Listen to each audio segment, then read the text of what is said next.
అందరికీ praise the lord. బాగున్నారా? ఈనాటి ధ్యాన భాగమునకై యెహోషువ గ్రంథము 8వ అధ్యాయం చదువుకుందాం.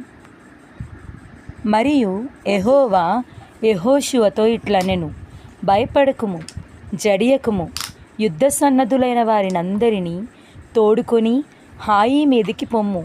చూడుము, నేను హాయి రాజును, అతని జనులను, అతని పట్టణమును, అతని దేశమును నీ చేతికి అప్పగించుచున్నాను. నీవు యెరికోకును దాని రాజునకును ఏమి చేసితివో అదే హాయికిని దాని రాజునకును చేసెదవు. అయితే దాని సొమ్మును పశువులను మీరు కొల్లగా దోచుకొనవలెను. పట్టణపు పడమటి వైపున మాటుగాండ్ల నుంచుము.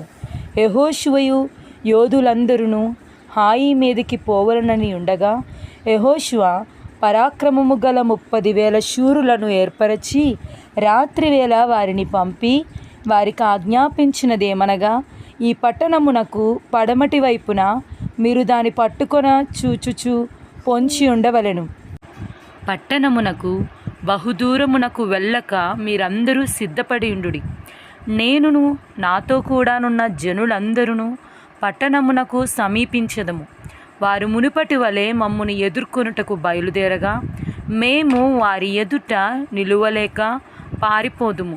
మునుపటి వలె వీరు మన ఎదుట నిలువలేక పారిపోదురని వారనుకొని మేము పట్టణము నొద్ద నుండి వారిని తొలగి రాజేయి వరకు వారు మా వెంబడిని బయలుదేరి వచ్చెదరు.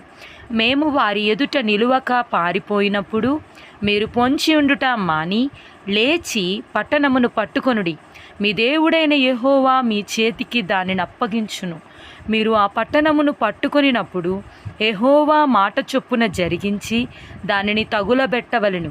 ఇదిగో, నేను మీకు ఆజ్ఞాపించి ఉన్నానని చెప్పి యెహోషువ వారిని పంపగా వారు పొంచియుండుటకు పోయి హాయి పడమటి దిక్కున బేతేలునకును హాయికిని మధ్య నిలిచిరి. ఆ రాత్రి యెహోషువ జనుల మధ్య బస చేసెను. ఉదయమున యెహోషువ వేకువన లేచి జనులను వ్యూహపరచి తానును ఇశ్రాయేలీయుల పెద్దలను జనులకు ముందుగా హాయి మీదికి పోయిరి. అతని యొద్దనున్న యోధులందరూ పోయి సమీపించి ఆ పట్టణం నెదుటకు వచ్చి హాయికి ఉత్తర దిక్కున దిగిరి. వారికిని హాయికిని మధ్యను లోయయుండగా అతడు ఇంచుమించు 5,000 మంది మనుష్యులను నియమించి పట్టణమునకు పడమటి వైపున బేతేలునకును హాయికిని మధ్యను పొంచి ఉండుటకు ఉంచెను. వారు ఆ జనులను అనగా పట్టణమునకు ఉత్తర దిక్కుననున్న సమస్త సైన్యమును, పట్టణమునకు పడమటి దిక్కున దాని వెనుకటి భాగముననున్న వారిని ఉంచిన తరువాత యెహోషువ ఆ రాత్రి లోయలోనికి దిగిపోయెను. హాయి రాజు దానిని చూచినప్పుడు అతడును అతని జనులందరూ పట్టణస్థులందరూ త్వరపడి పెందలకడ లేచి మైదానమునెదుట ఇశ్రాయేలీయులను ఎదుర్కొని తాము అంతకుముందు నిర్ణయించుకొనిన స్థలమున యుద్ధం చేయుటకు బయలుదేరిరి. తన్ను పట్టుకొనుటకు పొంచియున్నవారు పట్టణమునకు పడమటి వైపు నుండిన సంగతి అతడు తెలుసుకొనలేదు. యెహోషువయు ఇశ్రాయేలీయులందరూ వారి ఎదుట నిలువలేక ఓడిపోయిన వారైనట్టు అరణ్య మార్గము తట్టు పారిపోయినప్పుడు వారిని ఆతురముగా తరుపుటకై హాయిలోనున్న జనులందరూ కూడుకొని యెహోషువను తరుముచు పట్టణమునకు దూరముగా పోయిరి. ఇశ్రాయేలీయులను తరుముటకు పోయిన వాడొక్కడును హాయిలోనే గాని బేతేలులోనే గాని మిగిలి ఉండలేదు. వారు గవిని వేయక పట్టణమును విడిచి ఇశ్రాయేలీయులను తరుమబోయి ఉండిరి. అప్పుడు యెహోవా యెహోషువతో ఇట్లనెను, నీవు చేత పట్టుకొనిన ఈటెను హాయి వైపుగా చాపుము, పట్టణమును నీ చేతికి అప్పగింతును. అంతటి యెహోషువ తన చేతనున్న ఈటెను ఆ పట్టణము వైపు చాపెను. అతడు తన చేయి చాపగా పొంచియున్నవారు మాటిలో నుండి త్వరగా లేచి పరిగెత్తి పట్టణంలో చొచ్చి దాన్ని పట్టుకొని అప్పుడే తగలబెట్టిరి. హాయి వారు వెనుక వైపు తిరిగి చూచినప్పుడు ఆ పట్టణము యొక్క పొగ ఆకాశమునకెక్కుచుండెను.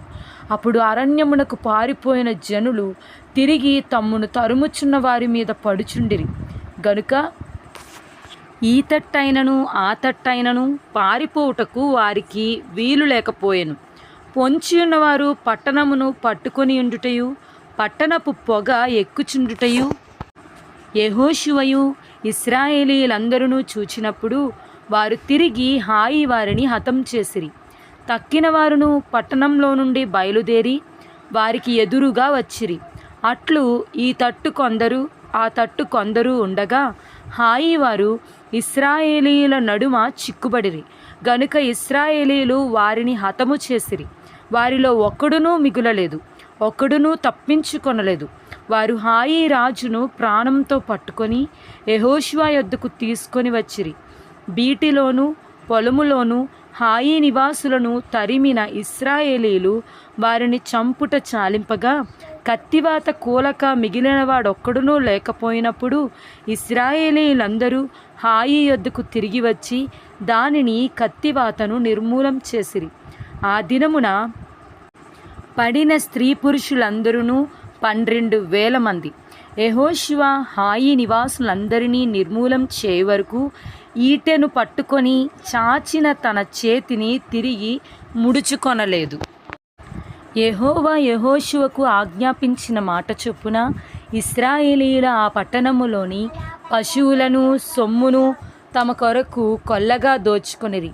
అట్లు యెహోషువ హాయి నిత్యము పాడైపోవలనని దాన్ని కాల్చివేశను. నేటి వరకు అది అట్లే ఉన్నది. యెహోషువ హాయి రాజును సాయంకాలము వరకు మ్రాను మీద వ్రేలాడదీసెను. ప్రొద్దుగురుంకుచున్నప్పుడు సెలవీయగా జనులు వాని శవమును మ్రాను మీద నుండి దించి ఆ పురద్వారమునెదుట దాన్ని పడవేసి దాని మీద పెద్ద రాళ్ల కుప్ప వేసిరి. అది నేటి వరకు ఉన్నది. మోషే ధర్మశాస్త్ర గ్రంథంలో వ్రాయబడిన ప్రకారము యెహోవా సేవకుడైన మోషే ఇశ్రాయేలీయులకు ఆజ్ఞాపించినట్లు యెహోషువ ఇశ్రాయేలీయుల దేవుడైన యెహోవా నామమున బలిపీఠమును ఇనుప పనిముట్లు తగిలింపని కారు రాళ్లతో ఏబాలు కొండ మీద కట్టించెను.